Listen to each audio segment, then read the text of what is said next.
Sahroyi bir ayolning o'g'ilchasi bor ekan. Undan zarar ko'rmagan biron kuni yo'q ekan. Qozondagi taomni tepib qochib ketar ekan, meshidagi suvini sepib qochib ketar ekan. Qarg'ar ekan bolasi.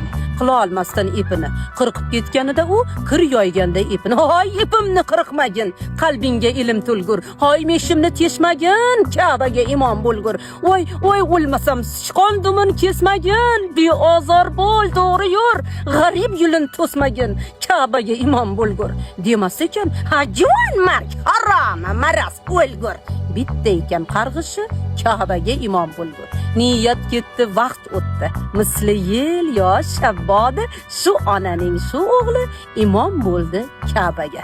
Ne shohi sultonlar orqasidan turib g'oz unga iqtido qilib o'qir edilar namoz. Duolar shum boladan chiqdi bir xush nafasli imom hofizi Qur'on Abdurahmon Sudaysi. Nazoratda insonning har bir so'z, har bir nafasi ibrat bo'lsin bizga, bu Allohning mo'jizasi.